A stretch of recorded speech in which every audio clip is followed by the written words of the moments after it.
বাংলা দ্বিতীয় পত্রে খাতা তুমি কিভাবে সাজাবা, প্রতিটা টপিকের নিয়ম কি হবে, আবেদনপত্র কিভাবে লিখবো, প্রতিবেদন কিভাবে লিখবো, রচনা কিভাবে লিখবো, দিনলিপি কিভাবে লিখবো, সংলাপ কিভাবে লিখবো, এবং প্রতিটাতে তোমার ব্যাকরণ অংশ আছে যে একদম বানান কিভাবে লিখবো, উচ্চারণ কিভাবে লিখবো, প্রতিটা টপিক হচ্ছে এই যে একটা ভিডিও আছে, এই ভিডিওটাই হচ্ছে আমি তোমাদের এখানে দেখাই দিছি। এখানে একদম শুরু থেকে তোমাদের একদম টাইম স্ট্যাম্প করা আছে, একদম টাইম স্ট্যাম্প করা আছে। তোমার যেই জায়গায় তোমার মনে হবে যে একদম 1 নাম্বার প্রশ্ন থেকে শেষ পর্যন্ত প্রতিটা টপিক কিভাবে আমাকে খাতায় প্রেজেন্ট করতে হবে, কোন নিয়মে লিখতে হবে, এখানে যদি একাধিক নিয়মও থাকে যেগুলো গ্রহণযোগ্য, সবগুলো আমি দেখাইছি।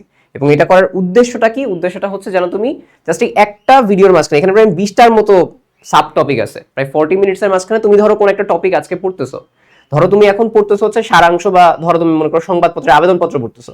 আবেদনপত্র অনেকগুলো টাইপ আছে, স্কুল কলেজের জন্য, চাকুরির জন্য, সরকারি প্রতিষ্ঠান। অর্থাৎ তুমি যেন এই একটা ভিডিওর মাঝখানে সবগুলো টপিক পেয়ে যাও, সবগুলো নিয়ম পেয়ে যাও, তোমার যেন সময় নষ্ট না হয়। এমনিতেই সেকেন্ড পেপারে কিন্তু অনেক তোমার টাইম কম তোমাদের, এবার গতবার 3 দিন ছিল, এবার হচ্ছে মাত্র মাঝখানে 1 দিন আছে। তো এর মাঝখানে তুমি যদি আবার নিয়মের জন্য টাইম তোমার অনেকগুলো খুঁজে খুঁজে সময় নষ্ট হয়, সেটা সমস্যাজনক। তো এই জন্য হচ্ছে একটা ভিডিওর মধ্যে আমি আবার টাইম স্ট্যাম্পও করে দিছি। ধরো তুমি আজকে এখন ধরো পড়তেছো, মনে করো বানান পড়তেছো, তো বানানটা এক্স্যাক্টলি আমি খাতায় কিভাবে প্রেজেন্ট করবো, সেখানে প্রতিটা জিনিস হচ্ছে কিন্তু সুন্দরভাবে তোমার দেয়া আছে, বুঝতে পারছো? আমি এখানে প্রতিটা জিনিসই তোমার একদম খাতায় কিভাবে প্রেজেন্ট আসলে করছি আমরা।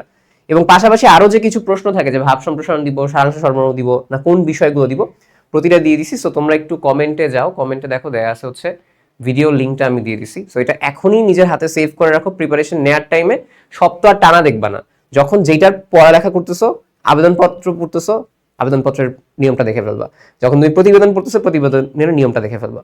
এবং একটা টপিক যখন পড়বা, যে তুমি সংলাপ নাকি খুদে গল্প কোনটা দিবা, সেগুলো হচ্ছে আমি তোমাদের বলে দিছি একটা ভিডিওর মাঝখানে, ঠিক আছে?